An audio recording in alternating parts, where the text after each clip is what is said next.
안녕하세요. 대한 멘토 신범철입니다. 오늘 알아볼 기업은 대한유화고요. 대한유화에 관련된 이슈는 어떤 것들이 있는지 한번 같이 살펴보도록 하겠습니다. 일단 대한유화 같은 석유화 기업들은 글로벌 시장 악화로 인해 가지고 결국에 실적 부진을 면치 못했다라는 거겠죠. 하지만 최근에 전반적으로 석유화 업계가 조금은 회복하고 있는 모습을 보여주고 있기 때문에 이거와 관련된 이슈를 같이 한번 살펴보도록 하겠습니다.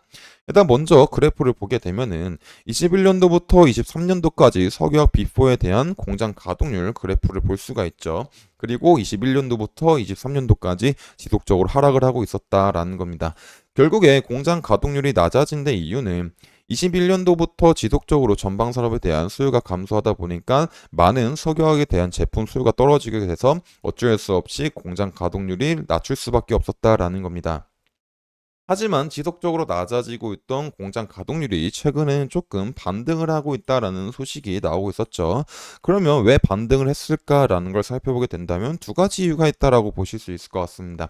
첫 번째는 이제 미국이나 유럽 지역 내에 대한 석유화 공장 가동률이 낮아진 대신 아시아 생산 라인에 대한 공장 가동률이 증가했다라는 거죠. 그러면 유럽 지역 내의 석유화 공장 가동률은 왜 낮아졌을까라고 보게 된다면 지정학적 리스크가 있다라는 겁니다. 일단 국내 석유화 공장은 결국에 원유를 생산해가지고 원유를 통해가지고 기초유분 제품을 만들게 되는데 유럽 지역은 천연가스를 통해서 기초유분을 만들게 됩니다.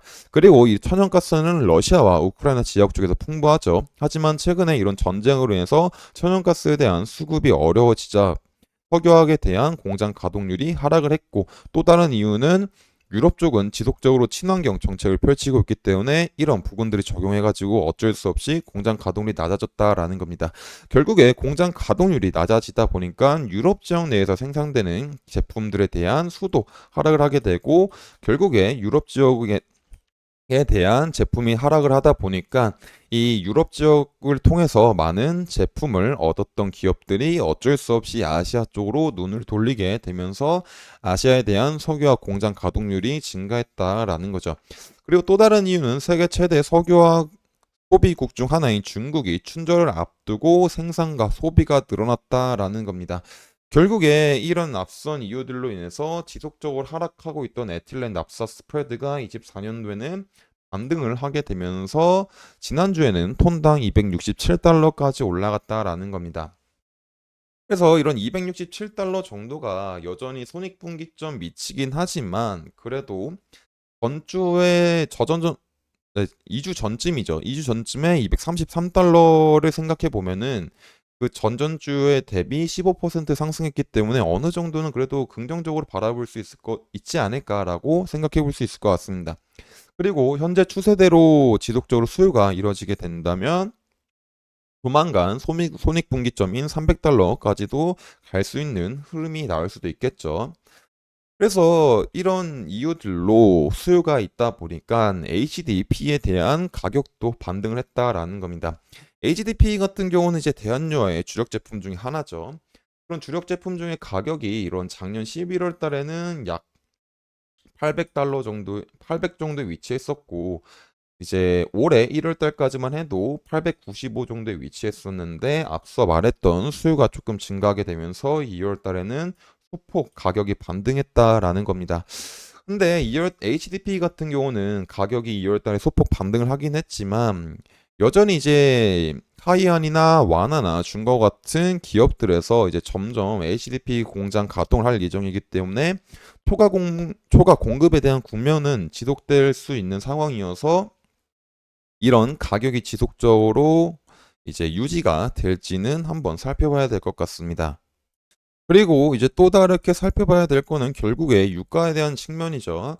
근데 이제 유가 같은 경우는 원래 흐름이 조금 어떻게 됐었냐면은 23년 하반기 때만 해도 어떤 중국이나 브라질이나 인도 같은 신흥 국가에서 석유화학에 대한 석유를 많이 소비하긴 하지만 전반적으로 글로벌 경기가 둔화가 되고 있고 전기차에 대한 수요가 증가하게 되면서 실질적으로는 석유에 대한 수요는 많지 않을 거다라고 보고를 했었습니다.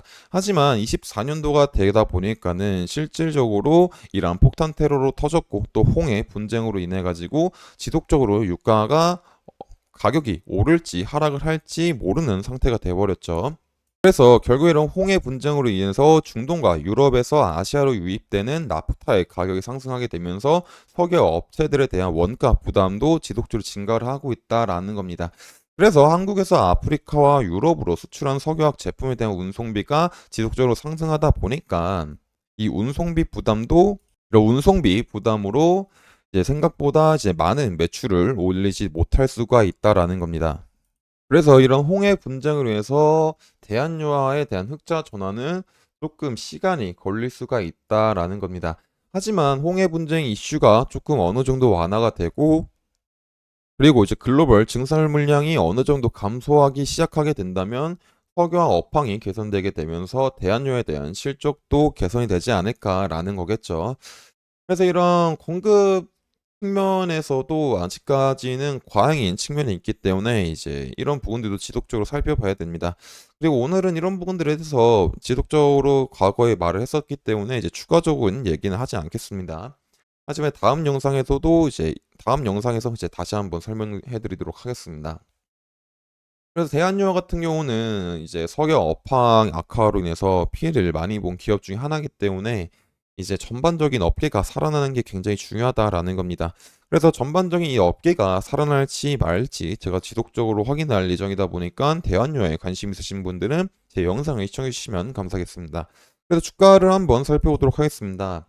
일단 대한유화에 대한 주가를 살펴보게 되면은 이제 제가 이제 말했었던 건 그 전에 하락을 하고 반등이 나오고 다시 했을 때 그래도 13만 원 부근들은 조금 지켜줬으면 좋겠고 지켜주면서 바닥을 만들다가 얘가 이렇게 급상승은 하지 못 바닥을 하나 두 개 정도 만들어주고 그 다음에 만들어줬을 때 17만 원까지 이런 부분까지 급상승은 하지 못하더라도 얘가 하나 두 개 정도 세 개의 바닥을 만들어 주면은 어느 정도 다시 반등을 해줄 수 있는 시나리오를 생각해 볼 수 있다라는 거겠죠.